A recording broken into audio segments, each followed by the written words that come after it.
Add behaviour, ఇది improvement. So ఏదైతే add behaviour ఉందో ఈ బిహేవియర్ తగ్గితే ఇంప్రూవ్మెంట్ మీద కాన్సన్ట్రేట్ చేయొచ్చు. ఖచ్చితంగా దీన్ని ఫేడ్ అవుట్ చేసిన తర్వాతనే దీనికి వెళ్దాం అనే థాట్తో ఉంటారు చాలామంది. కాకపోతే ఏంటి అంటే అది కొన్నిసార్లు ఫెయిల్ అవ్వచ్చు.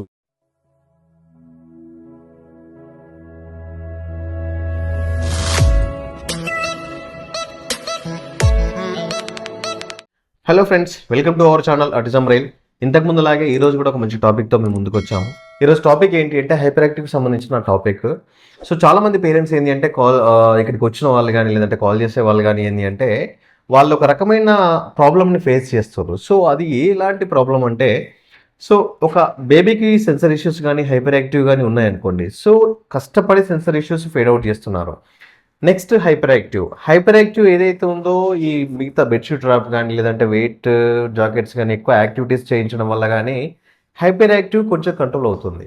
ఉన్నట్టుండి సడన్గా కొంచెం ఈ యాక్టివిటీస్ చేసిన డేస్ ఏవైతే ఉన్నాయో ఆ డేస్లలో మామూలుగా ఉండడం, కామ్గా ఉండడం, ఎక్కువ జంప్ చేయకపోవడము అండ్ రిపిటేటివ్ బిహేవియర్ తగ్గడము, నెక్స్ట్ ఎక్కువ అగ్రెసివ్గా ఉండకపోవడం, క్రాంకీగా ఉండకపోవడం. సో ఇవన్నీ అబ్జర్వ్ చేసిన పేరెంట్స్ సో ఈ గ్యాప్లో ఏదైతే ఉందో ఉన్నట్టుండి సడన్గా మళ్ళీ అగ్రెస్ అవ్వడం, బిహేవియర్ ఇంక్రీజ్ అవ్వడం, మళ్ళీ హైపర్గా ఉండడం. సో ఇదంతా ఎందుకు, అసలు ఇట్లా ఎందుకు అవుతుందని చెప్పేసి క్వశ్చన్ చేస్తే దానిపైనే అదే టాపిక్ తోటి ఈరోజు ముందుకు వస్తున్నాము. మంచి టాపిక్ కాబట్టి మధ్యలో స్కిప్ చేసినట్లయితే మీకు అర్థం కాకపోవచ్చు. వీలైతే లాస్ట్ వరకు చూడడానికి అయితే ట్రై చేయండి. నెక్స్ట్ టాపిక్లోకి వెళ్తే ఏంటి అంటే చాలామంది అబ్జర్వ్ చేసేది ఏంటి అంటే ఇప్పుడు ఒక బిహేవియర్ ఉంది. ఆ బిహేవియర్ ఏది కంప్లీట్ ఈ ఇంప్రూవ్మెంట్, ఇది బిహేవియర్ ఆడ్ బిహేవియర్, ఇది ఇంప్రూవ్మెంట్. సో ఏదైతే ఆడ్ బిహేవియర్ ఉందో ఈ బిహేవియర్ తగ్గితే ఇంప్రూవ్మెంట్ మీద కాన్సన్ట్రేట్ చేయొచ్చు. ఖచ్చితంగా దీన్ని ఫేడ్ అవుట్ చేసిన తర్వాతనే దీనికి వెళ్దాం అనే థాట్తో ఉంటారు చాలామంది. కాకపోతే ఏంటి అంటే అది కొన్నిసార్లు ఫెయిల్ అవ్వచ్చు. ఎందుకు అంటే ఈ బిహేవియర్ చాలా కష్టపడి మీరు ఒక 1 month, 2 months, 3 months, ఎగ్జాంపుల్ ఒక హ్యాండ్ ఫ్లాపింగ్ ఉందనుకోండి, ఒక 2-3 months కష్టపడి ఈ హ్యాండ్ ఫ్లాపింగ్ను ఇదేంది ఇంప్రూవ్మెంట్, ఈ ఇంప్రూవ్మెంట్ని పక్కకు పెట్టేసి ఈ హ్యాండ్ ఫ్లాప్ను ఫేడ్ అవుట్ చేయడానికి ఒక 3 months కష్టపడ్డారు. ఈ హ్యాండ్ ఫ్లాపింగ్ స్లోగా కంట్రోల్ అయ్యింది, ఫేడ్ అవుట్ అయింది. అప్పుడు నెక్స్ట్ ఇంప్రూవ్మెంట్ దగ్గరకు వచ్చారు. ఇంప్రూవ్మెంట్ స్లోగా 1 by 1 ఇది parents identification, fruit identification, animal identification ఇవి నేర్పే టైంలో ఏదైతే ఈ బిహేవియర్ ఉందో ఈ హ్యాండ్ ఫ్లాపింగ్కు బదులు బేబీ వేరొక బిహేవియర్ అడాప్ట్ చేసుకోవడానికి ఛాన్సెస్ ఎక్కువ ఉంటాయి. కాబట్టి మనం చెప్పేది ఏంటి అంటే ఈ బిహేవియర్ ఏదైతే ఉందో, ఆడ్ బిహేవియర్ ఏదైతే ఉందో అది జస్ట్ కంట్రోల్ చేస్తూ ఈ ఇంప్రూవ్మెంట్ ఏదైతే ఉందో దానిపైన కాన్సన్ట్రేట్ చేయండి అని చెప్తాం. ఎందుకు అంటే ఈ బిహేవియర్ ఫేడ్ అవుట్ అయిన తర్వాత కష్టపడి ఫేడ్ అవుట్ చేసిన తర్వాత నెక్స్ట్ మళ్ళీ ఇంకొకటి కూడా అడాప్ట్ చేసుకోవడానికి ఛాన్స్ ఉంటుంది. కాబట్టి ఏంటి అంటే జస్ట్ దీన్ని కంట్రోల్ చేస్తూ ఇంప్రూవ్మెంట్ ఏదైతే ఉందో దీనిపైన కాన్సన్ట్రేట్ చేసి ఇంప్రూవ్మెంట్లో బేబీ యొక్క ఇంప్రూవ్మెంట్లో డెవలప్ చేయడానికి మాత్రమే ట్రై చేయండి. అండ్ ఇది ఒకటి. నెక్స్ట్ వచ్చేసి ఏంటి అంటే మెయిన్ వచ్చేసి హైపర్ యాక్టివ్. సో ఈ బెడ్షీట్ ర్యాప్ కానీ, ఆలివ్ ఆయిల్ మసాజ్ కానీ, joint compression, finger tips, weight jackets, weight cups ఇవన్నీ వేసి నానా రకాలుగా కష్టపడి ఒక 2-3 months కష్టపడితే బాగా హైపర్గా ఉన్న బేబీ కొంచెం ఒచ్చుడుతుంటే కొంచెం కూర్చోవడం, ఇవన్నీ jumping, toe walking, so repeated behaviour, hand flapping, aggressiveness, screaming, so ఇవన్నీ కొంచెం కంట్రోల్ అయింది. బాగానే పడుకుంటున్నాం, అమ్మయ్య కొంచెం బెటర్, ఈ 3 నెలల ఫలితం ఇప్పుడు చూసినట్టు ఉంది అని సంతోషపడే టైంలోనే ఉన్నట్టుండి సడన్గా మళ్ళీ అగ్రెసివ్ అవ్వడం, లేదంటే హైపర్ యాక్టివ్ అవ్వడం, మళ్ళీ బిహేవియర్ చేంజ్ అవ్వడం. సో అప్పుడు పేరెంట్స్కి ఏం అర్థం కాదు, ఏంది అసలు ఇట్లా అవుతుంది, ఏంది ఏమన్నా ఇబ్బంది అయిందా, నేను ఏమన్నా తప్పు చేస్తున్నానా. సో అక్కడ ఏంటి అంటే ఒక క్వశ్చన్ మార్క్ స్టార్ట్ అవుతుంది. అరే నిన్న మొన్న మంచిగానే ఉండే, నిన్న మొన్న ఇవన్నీ చేసిన బాగానే ఉంది, నిన్న ఒక కొత్త యాక్టివిటీ చేసిన అదేమన్నా తేడా పట్టిందా. సో అలా జరగడానికి ఛాన్సెస్ ఏం లేవు. ఏంటి అంటే మీరు చేయాల్సింది ఏంటి అంటే ఎప్పుడైతే ఈ హైపర్ యాక్టివ్ ఉన్న బేబీస్కి ఇవన్నీ యాక్టివిటీస్ చేస్తారో, సో ఈ యాక్టివిటీస్ చేసేటప్పుడు మీరు ఎలాంటి డైట్ ఇస్తున్నారు బేబీకి, అండ్ మీకు తెలియకుండా ఏమైనా జరుగుతుందా, అండ్ తన హెల్త్ ఎలా ఉంది, ఎలా సపోర్ట్ చేస్తున్నాడు, సో వీటన్నిటిపైన కాన్సన్ట్రేట్ చేయాల్సిన బాధ్యత తల్లిదండ్రులపైన ఉంటుంది.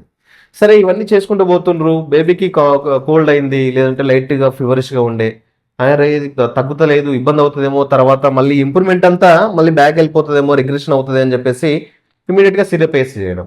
సో కొందరు పిల్లలకి ఏంటి అంటే ఆ సిరప్ ఎప్పుడైతే వేస్తారో ఇమ్మీడియట్గా రియాక్షన్ ఉంటుంది.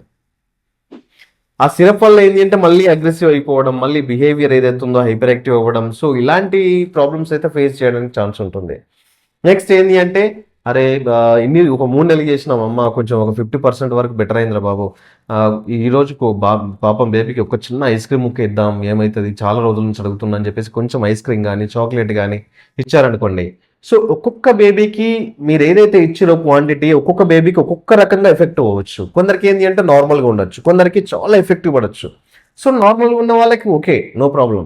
సో ఎవరికైతే చాలా ఎఫెక్టివ్ చూపిస్తుందో వాళ్ళకి ఏంటి అంటే మళ్ళీ ఇదంతా రిగ్రెట్ అవ్వడానికి ఛాన్స్ ఉంటుంది. కాబట్టి దయచేసి ప్రతి ఒక్క పేరెంట్స్కి చెప్పేది ఏంటి అంటే, బేబీ కంట్రోల్ అయింది, మళ్ళీ ఫుడ్ డైట్ ఏముంది ఏం కాదు, ఒక రోజుకి ఏం కాదులే అని ఈజీగా తీసి పడేయాల్సిన అవసరం అసలు తీసుకోకండి, ఛాన్స్ ఇవ్వకండి. నెక్స్ట్ ఇంకొకటి ఏంటి అంటే, వేరే ఇంట్లోకి వెళ్ళినప్పుడు, లేదంటే వాళ్ళ ఫ్రెండ్స్కి ఇంట్ల దగ్గరికి వెళ్ళినప్పుడు, స్కూల్లోకి వెళ్ళినప్పుడు ఏమన్నా లాగుతున్నాడా, లాక్కొని తింటున్నాడా, ఇది కూడా అబ్జర్వ్ చేయాల్సిన పరిస్థితి ఖచ్చితంగా ఉంటుంది. అండ్ ఇంకొకటి ఏంటి అంటే, ఇప్పుడు ఇవన్నీ చేసిర్రు, ఒక 3 months అయింది, బాగా వర్కౌట్ అయింది, అండ్ సిట్టింగ్ టోలరెన్స్ బాగానే ఉంది, ఐ కాంటాక్ట్ బాగానే ఉంది, కమెంట్ ఫాలో అవుతున్నాడు, నేమ్ కాల్ రెస్పాండింగ్ ఉంది, స్పీచ్ కూడా స్టార్ట్ అయింది, జస్ట్ ఏంది కమ్యూనికేషన్లో ఉన్నాడు బేబీ. సో అలాంటప్పుడు ఏంది, ఇవన్నీ దాటేసి వచ్చినాము, ఇప్పుడు కమ్యూనికేషన్లో ఉన్నాడు, ఉంది బేబీ, ఓకే ఏం కాదు, సరే చూద్దాంలే, మనకు వీలవ్వకుండా వీలయ్యి కొందరు చేయకపోవచ్చు, సరే ఏం కాదులే, ఆల్రెడీ ఈ స్టేజ్ దాటేసిపోయిండు అని ఆలోచించిన పేరెంట్స్ ఏంటి అంటే ఒక్కొక్కసారి ఇది దెబ్బ అంటే రిటర్న్ అవ్వడానికి ఛాన్సెస్ ఉండొచ్చు. ఎందుకు అంటే, ఎప్పుడైతే ఒక ప్రాబ్లం కనుక ఈ hyper active and sensor issues ఏవైతే ఉన్నాయో బేబీకి, సో ఈ ఇష్యూస్ పైన కంటిన్యూ ఏది లాంగ్ టైము మీరు చేసే యాక్టివిటీస్ ఏవైతే ఉన్నాయో అవి ఖచ్చితంగా చేయాల్సి ఉంటుంది. ఒక 2 months చేసినాము, హైపర్ యాక్టివ్ తగ్గిపోయింది, సెన్సర్ ఇష్యూస్ తగ్గిపోయినాయి, నెక్స్ట్ స్పీచ్కి వెళ్ళిండు అండ్ కమ్యూనికేషన్ వస్తే మొత్తం బయటపడ్డట్టే బేబీ, ఇదేం అవసరం లేదు అనుకుంటే పొరపాటు చేసినట్టే. ఖచ్చితంగా మీరు చేసే యాక్టివిటీస్ ఏవైతే ఉన్నాయో సర్టన్ ఏజ్, 11 years, 12 years, లేదంటే 13 years, సో లేదంటే 7 years, తను ఓకే అనుకున్నప్పుడు ఇవైతే ఏదైతుందో ఒక్కటేసారి స్టాప్ చేయకుండా స్లోగా, ఇప్పుడు డైలీ మార్నింగ్ ఈవినింగ్ చేసేవాళ్ళు, అప్పుడు ఏంటి అంటే మార్నింగ్ చేయడం, దాని తర్వాత ఓకే పర్లేదు అనుకున్నప్పుడు డే బై డే చేయడం. అట్లా చేస్తే మళ్ళీ ఏమన్నా డిఫాల్ట్ ఉందనుకోండి, మళ్ళీ డిఫెక్ట్ ఉందనుకోండి, మళ్ళీ డే బై డే రెగ్యులర్గా చేయడం. లేదు పర్లేదు అనుకుంటే డే బై డే చేయడం, మళ్ళీ 2 daysకి ఒకసారి, మళ్ళీ 3 daysకి ఒకసారి. సో దీనికి మధ్య గ్యాప్ ఎందుకు ఉండాలంటే ఖచ్చితంగా ఒక 1 week అయితే ఉండడానికి చూసుకోండి. సో ఇవేంటి అంటే ఇవి చిన్న చిన్న టిప్స్ అయినా కావచ్చు, కాకపోతే ఏంటి అంటే రిజల్ట్ మాత్రం చాలా రిస్క్ తోటి కూడుకున్నదిగా ఉంటుంది. కాబట్టి దయచేసి ప్రతి పేరెంట్స్ కూడా ఏంటి అంటే, మా బేబీ అసలు ఇదంతా దాటేసినాము, చాలా కష్టపడ్డాము, ఆల్రెడీ మేము బయటపడ్డాము అనే థాట్ కాకుండా ఏదైతే ఉందో దానిపైన కాన్సన్ట్రేట్ చేసి రెగ్యులర్గా ప్రాక్టీస్ చేస్తేనే బేబీలో ఇంప్రూవ్మెంట్ వస్తుంది. కాబట్టి రెగ్యులర్గా ప్రాక్టీస్ చేయండి.